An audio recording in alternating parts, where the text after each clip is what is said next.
Estamos iniciando agora uma série de aulas relacionadas ao assunto que na teologia é chamada de angelologia, ou seja, o estudo dos anjos. E para isso, nós vamos ter que ter aulas falando a respeito dos anjos de Deus, que também são chamados de anjos eleitos. Nós temos que ter aulas distintas falando sobre Satanás, sua queda, seu juízo, na condição, de um anjo, ainda que caído.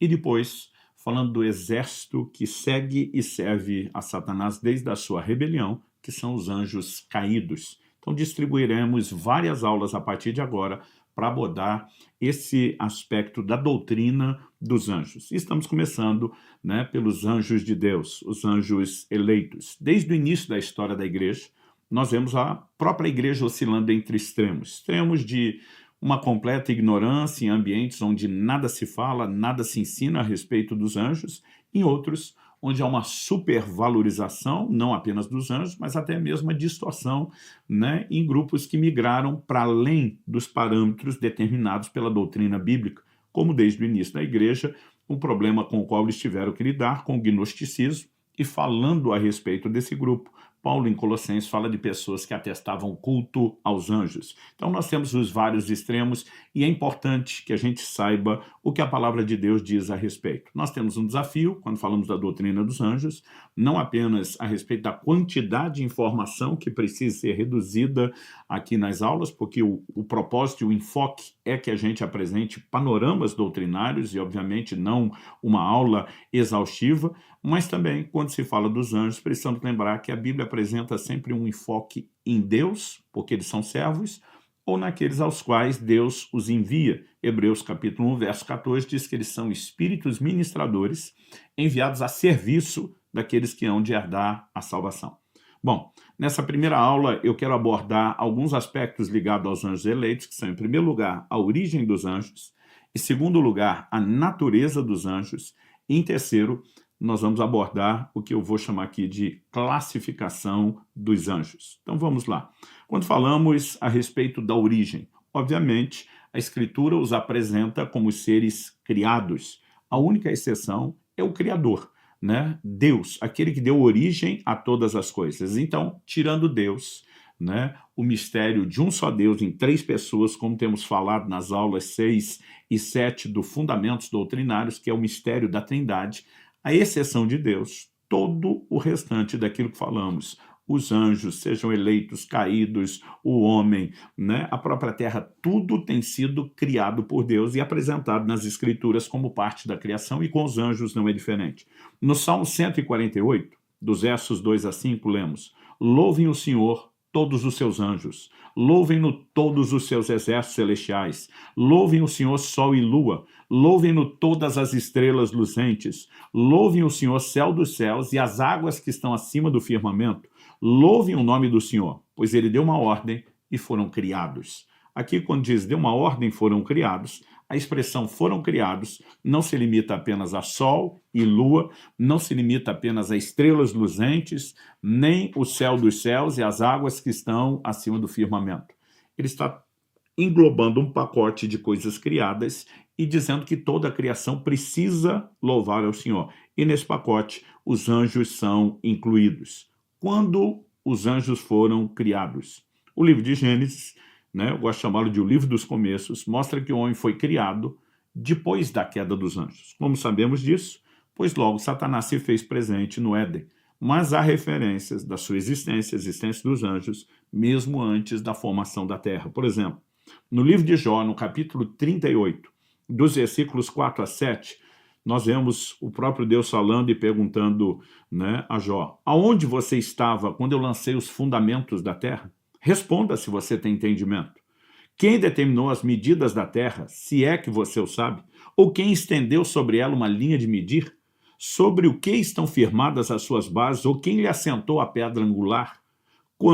Agora quando ele vai falar de tempo, quando as estrelas da alva juntas alegremente cantavam e todos os filhos de Deus gritavam de alegria. Algo que percebemos ao longo das Escrituras, que há um paralelo estabelecido pela própria palavra de Deus entre os anjos e, muitas vezes, a referência alegórica a eles como estrelas. Então, quando está dizendo, quando as estrelas da alva juntas alegremente cantavam, e os filhos de Deus gritavam de alegria. A Bíblia está falando, né, certamente do júbilo e da adoração encontrado nos céus, a presença dos anjos cultuando a Deus, enquanto a terra ainda estava sendo fundada e o homem só seria criado depois da formação da terra. Portanto, os anjos não apenas são seres criados, mas a criação deles remonta a um período anterior à criação do próprio homem.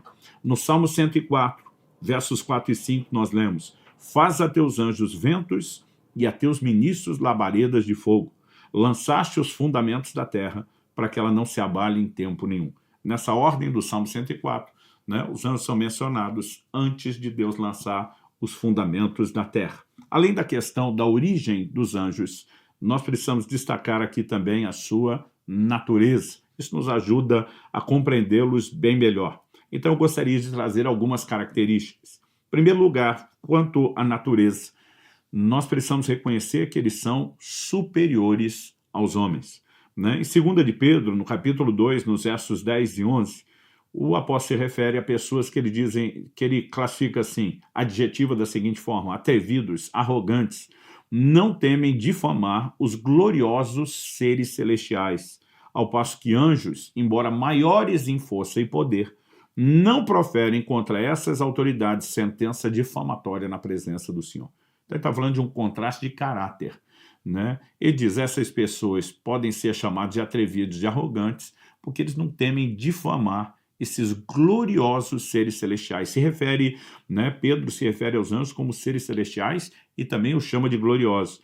E ele diz que eles são, embora eles sejam maiores em força e poder, não proferem, aqui nós vemos um caráter diferente, contra, né, essas autoridades, sentença difamatória na presença do Senhor.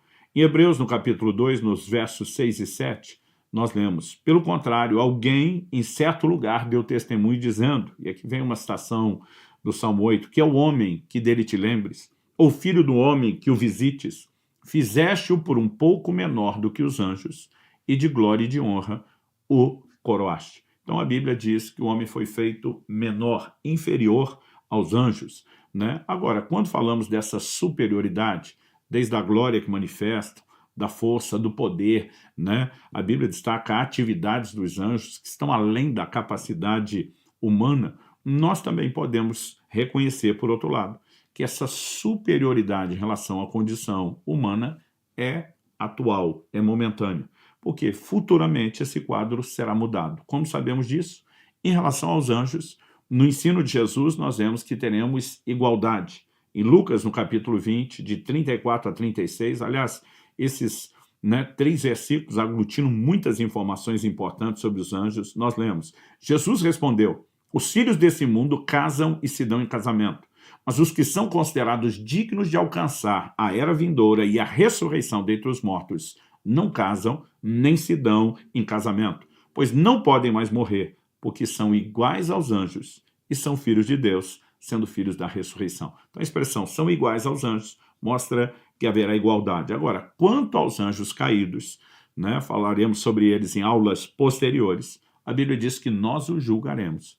Em 1 Coríntios, no capítulo 6, no verso 3, o apóstolo faz a seguinte pergunta, o apóstolo Paulo: por acaso vocês não sabem que havemos de julgar os próprios anjos, quanto mais as coisas dessa vida? Né? Então, obviamente, quando ele está falando de julgar os anjos, está falando daqueles que a Bíblia diz que pecaram, que se afastaram do seu estado original, presume-se isso.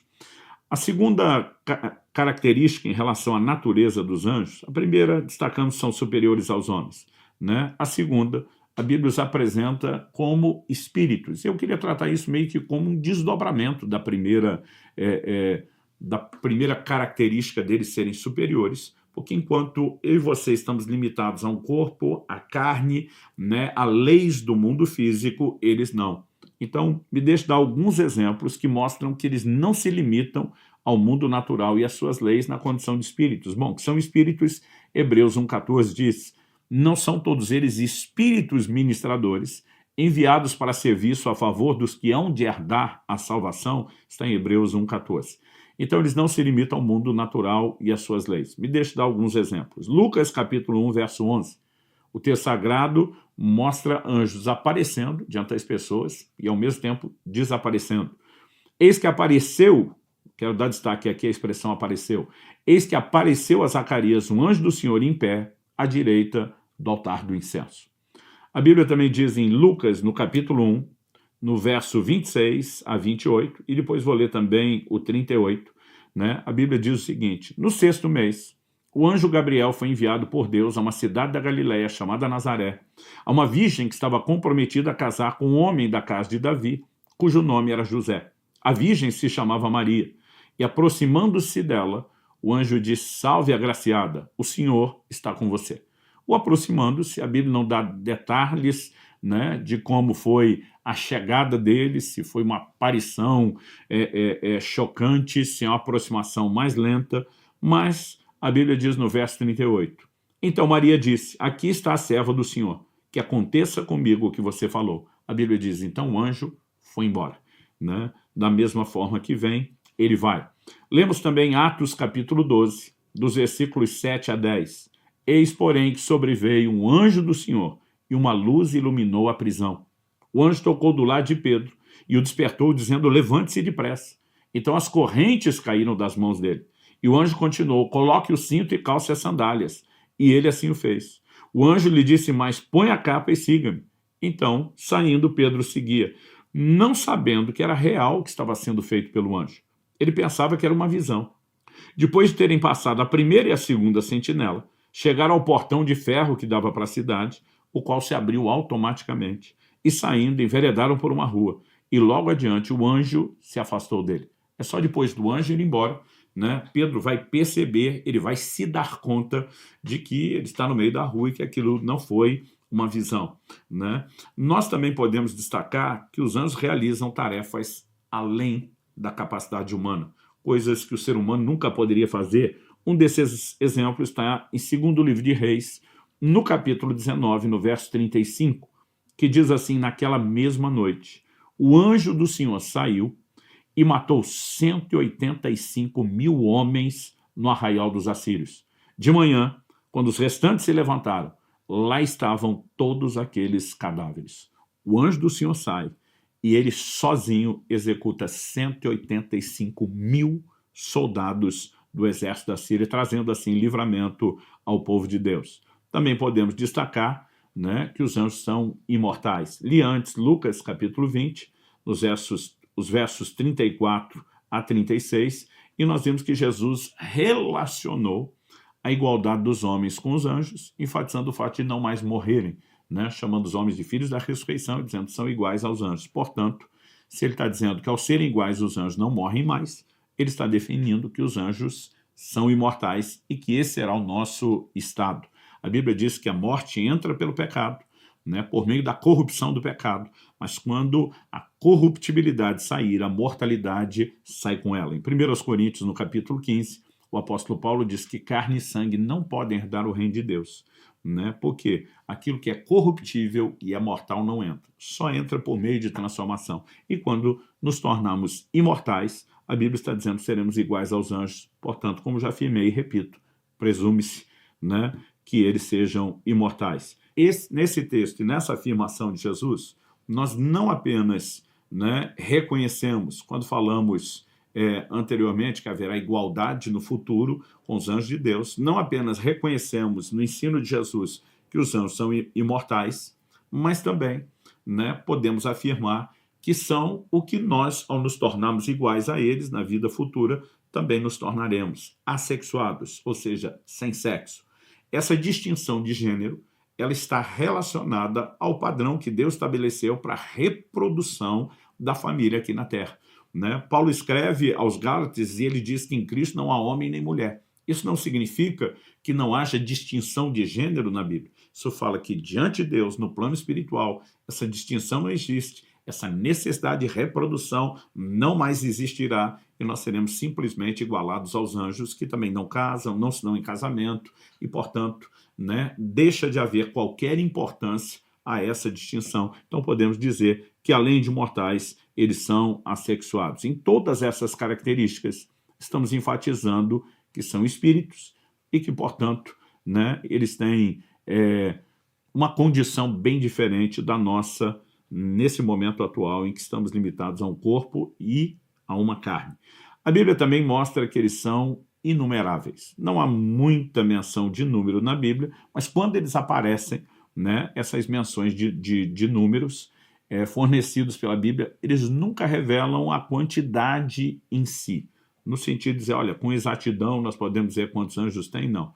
Mas o que a Bíblia faz é comparar os anjos eleitos com os anjos caídos, nos dando uma informação que eu diria muito importante. A Bíblia diz em Apocalipse 12, nos versos 3 e 4, nós vamos falar melhor sobre isso em aulas, né, posteriores, quando vamos falar sobre a queda de Satanás e de seus anjos, mas o texto diz que 1/3 dos anjos seguiu a Satanás. Ele é apresentado como um dragão, a Bíblia diz que sua cauda arrasta a 1/3 das estrelas do céu, e a Bíblia nos mostra que, portanto, 1/3 dos anjos o seguiu nessa rebelião. Isso significa o quê? Que 2/3 ficaram. Se 1/3 segue Satanás e 2/3 ficaram, então o que nós temos em relação aos anjos eleitos é o dobro de anjos em relação aos caídos. Ou seja, para cada um anjo caído, a menção de que nós temos 2 anjos eleitos, ou seja, o dobro.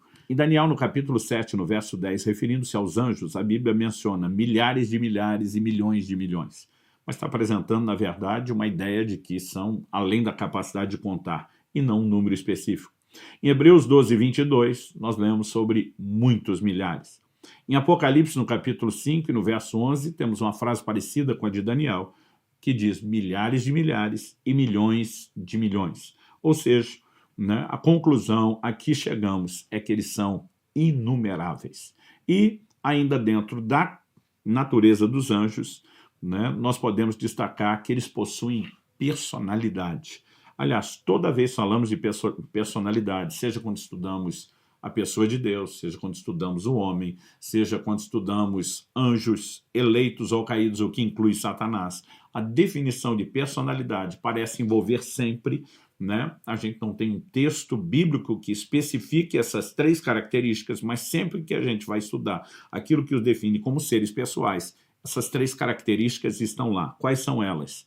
Vontade, emoção e razão, né? Ou seja, o poder de escolha, né? Sentimentos e a capacidade de raciocínio. Sempre essas 3 características estão relacionadas ao que apresentamos como a definição de personalidade. E com os anjos, vemos também, né, a presença dessas 3 características básicas. Vontade, emoção, né, e razão se encontram lá. Então, deixe-me dar alguns exemplos bíblicos. Em 1 de Pedro, no capítulo 1, no verso 12, falando a respeito de vontade, a Bíblia diz, a eles, e aí você olha, né, o contexto do que ele está falando, são profetas que falaram da parte de Deus, a Bíblia diz, a eles foi revelado que não para si mesmos, mas para vocês, ministravam as coisas que agora foram anunciadas a vocês por aqueles que pelo Espírito Santo enviado do céu lhes pregaram o Evangelho.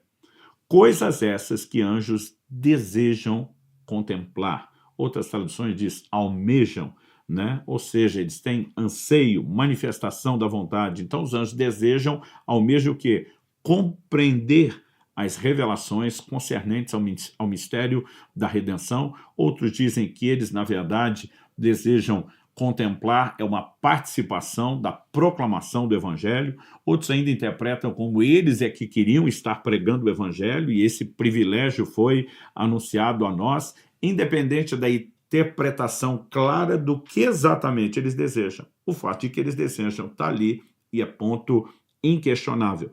Também vemos o exercício da escolha, né, na rebelião de Satanás. Tanto o próprio Satanás, que é um anjo, né, como também os anjos que o seguiram fizeram uma escolha. Os demais seguiram a Satanás, tiveram que escolher entre Deus e o diabo. Então, a vontade, a capacidade de escolha sempre esteve registrada como presente neles lá na Bíblia. Segundo lugar, quando falamos a respeito de emoção, né, como eu disse, nós vamos ter detalhes depois a serem estudados sobre Satanás, sua queda, seu juízo. Mas mesmo quando falamos dele na condição de um anjo caído, que reproduz o que já tinha antes, enquanto ainda era um anjo eleito, vontade, emoção e razão, o livro do Apocalipse diz que ele desceu, né, cheio de ira, cheio de cólera até a terra, sabendo que pouco tempo lhe resta. Então, a capacidade de sentir emoções está nele, mas agora nós vemos emoções negativas ligadas a uma natureza pecaminosa. Em relação aos anjos eleitos, em Lucas, no capítulo 15, no verso 10, Jesus diz: eu afirmo a vocês que a mesma alegria existe diante dos anjos de Deus por um pecador que se arrepende. Né? Cristo não define a maneira como eles expressam essa alegria ou essa festa lá nos céus, mas a Bíblia diz que eles têm alegria quando um pecador se arrepende. Portanto, vemos a presença da emoção. Né? E em relação à razão, vamos observar alguns textos. Apocalipse 19, 10 diz o seguinte: prostrei-me diante dos seus pés para adorá-lo. Aqui é o apóstolo João falando. O anjo, porém, me disse: não faça isso. Sou um servo de Deus, assim como são você e os seus irmãos que guardam o testemunho de Jesus. Adore a Deus, pois o testemunho de Jesus é o espírito da profecia. Alguns se questionam se João fez isso 2 vezes ou se apenas tem um outro relato, mas em Apocalipse 22, nos versos 8 e 9, nós lemos o seguinte: eu, João, sou quem ouviu e viu essas coisas. E depois de ter ouvido e visto, prostrei-me diante dos pés do anjo que me mostrou essas coisas para adorá-lo. Mas ele me disse: não faça isso. Sou um servo de Deus, assim como são você e os seus irmãos os profetas, e como são os que guardam as palavras desse livro. Adore a Deus.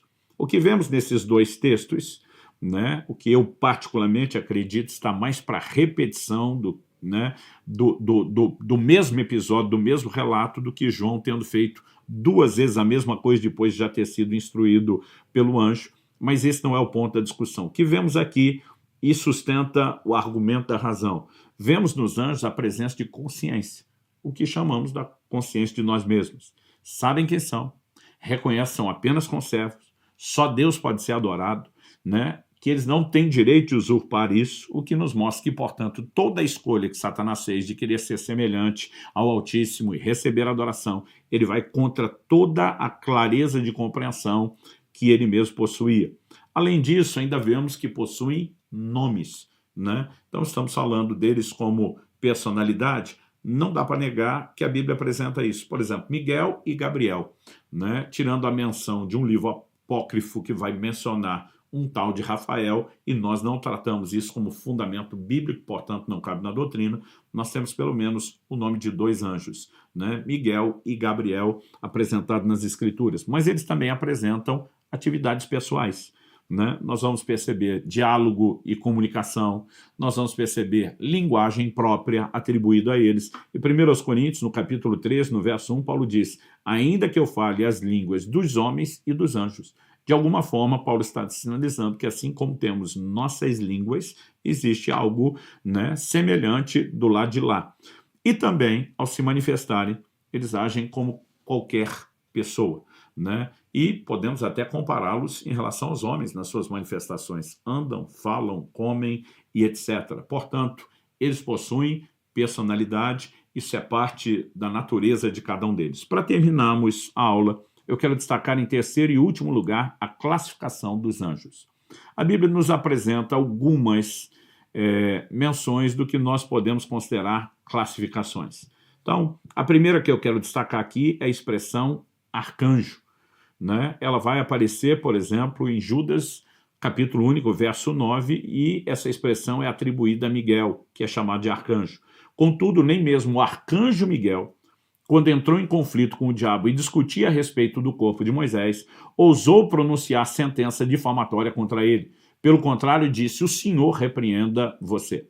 Então a palavra arque, no original grego, significa chefe ou príncipe, né? E anjo, nós já sabemos o significado aí, é um mensageiro, é aplicado a esses seres dos quais estamos falando. Então, arcanjo significa chefe de anjo ou príncipe sobre os demais anjos. Então, isso fala de uma categoria, né, que destaca o que nós podemos chamar de alguma espécie de hierarquia angelical, né? Irineu e também Dionísio, o Areopagita, lá desde o início da história da igreja, criaram hipóteses a respeito de uma hierarquia angelical, e acredito que isso, quando se fala de chefe de anjos, obviamente está implícito, embora a gente não entenda com clareza o desenho dessa hierarquia.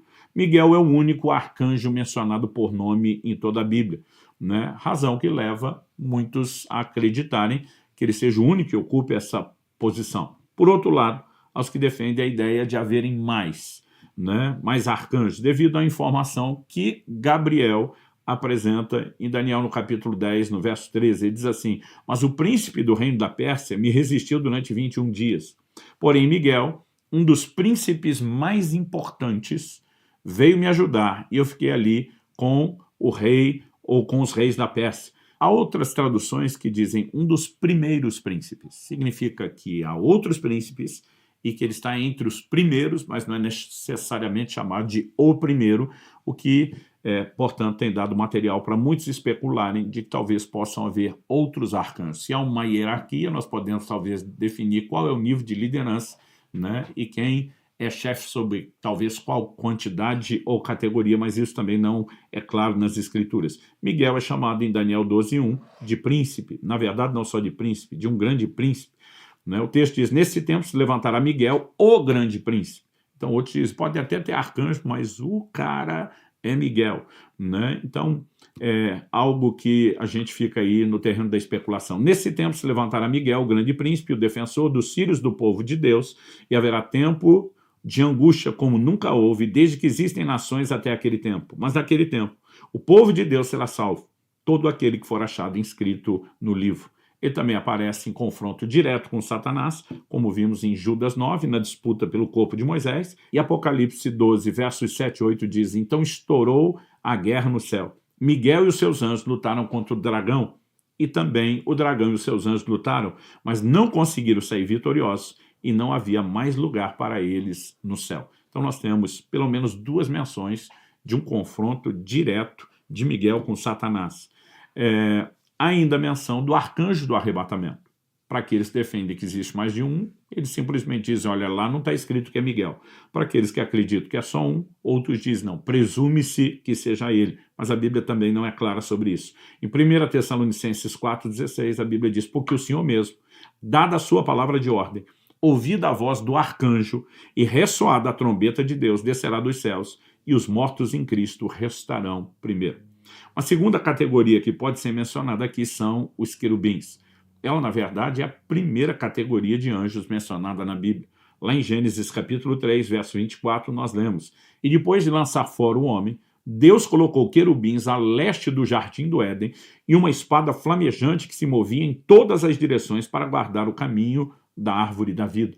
Em Êxodo 25, dos versos 19 a 22, na orientação que Deus dá a Moisés sobre a construção da arca, ele fala sobre fazer querubins, ele fala sobre Deus manifestar sua presença entre os querubins, o que obviamente é uma referência simbólica a alguma verdade lá do céu. Em Ezequiel, no capítulo 28, nos versos 14 e 15, nós vemos que numa referência a um período anterior à queda, Satanás foi chamado de querubim da guarda, né? Nós também falaremos sobre isso em aulas posteriores. E nós temos também o que no livro do Apocalipse é chamado de os 4 seres viventes. Lá no livro de Ezequiel, nós vemos esses seres sendo apresentados com características muito semelhantes, né, mas sendo chamados de querubins. Você pode comparar depois, com um estudo mais detalhado, os capítulos 1 e 10 de Ezequiel com, né, o próprio Apocalipse. Em ambos os livros, nós vemos menção de 4.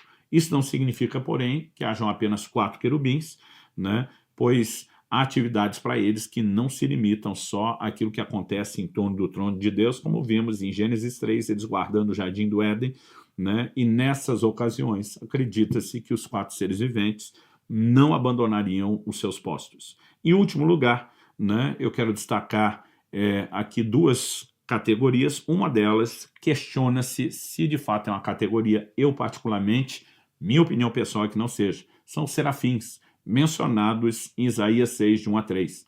Quando ele diz, no ano da morte do rei Uzias, eu vi o Senhor assentado sobre um alto e sublime trono, e as abas das suas vestes enchiam o templo. Serafins estavam por cima dele. Cada um tinha 6 asas, com 2 cobria o rosto, com 2 cobria os pés, e com 2 voavam, e clamavam uns para os outros, dizendo, Santo, Santo, Santo é o Senhor dos exércitos. Toda a terra está cheia da sua glória. A expressão serafim só aparece aqui, em nenhum outro lugar. Não há repetição para que a gente possa dizer, olha, existe de fato uma categoria. Em segundo lugar, a palavra serafim significa ardente, aquele que queima, e alguns acreditam que isso é apresentado como uma espécie de adjetivo para esses seres, e não necessariamente que a Bíblia esteja estabelecendo uma classificação. Além disso, a similaridade da descrição de quem eles são, do que eles fazem, com o que Ezequiel chama de querubins e com o que o livro do Apocalipse chama de seres viventes. Portanto, né, quando olhamos para isso, é difícil dizer, bom, se mudou a categoria, não deveria mudar função, em vez de ser apenas algo que se repete de forma literal. Em relação às asas, que muitos me perguntam, os anjos literalmente têm asas. Bom, para seres que nós vimos são espíritos, não dependem da asa para uma sustentação de voo, como vemos em relação às aves aqui na Terra. Eu acredito que elas têm muito mais uma característica simbólica, e na Bíblia elas sempre estão relacionadas à proteção. Vemos isso no Salmo 91:4, né, sobre a gente se esconder sob as asas do Deus Altíssimo. Isso não significa que Deus tem asas literais. E Jesus, quando chora sobre Jerusalém, dizendo, você que mata os profetas que a ti são enviadas, quantas vezes eu quis reunir os seus filhos, como a galinha junta os pintinhos debaixo da sua asa ou das suas asas, e vocês não quiseram. Está falando de proteção. Em último lugar, os anjos das nações. Nós vimos Daniel 10, nos versos 13 e 20, ele menciona o anjo, né, ou o príncipe da Pérsia e depois da Grécia. Ele também fala dos reis da Pérsia, falando de uma batalha espiritual. O Novo Testamento não dá detalhes como esses, mas mostra, né, em Efésios, no capítulo 3, no verso 10, a ideia de principados e potestades, se existem príncipes, se tem poderes, existe alguma hierarquia. Isso faz a gente questionar se existam anjos de nações, né? O próprio Miguel é mencionado no Apocalipse como sendo aquele que defende a nação de Israel. Então, alguns acreditam que isso vale tanto para os anjos eleitos como para os anjos caídos, mas a ideia de principados, de potestades, que vai ser repetida em Colossenses 2,15, 1 de Pedro 3,22, ela sugere algum nível de hierarquia, o que obviamente também possa envolver a questão de território, mas isso também não é 100% claro. Mas eu gostaria de deixar esse material para que vocês possam pensar um pouco a respeito disso. Na próxima aula, a parte 2, seguiremos falando sobre os anjos, mas vamos entrar um pouco mais nas suas obras, suas atividades, no seu ministério.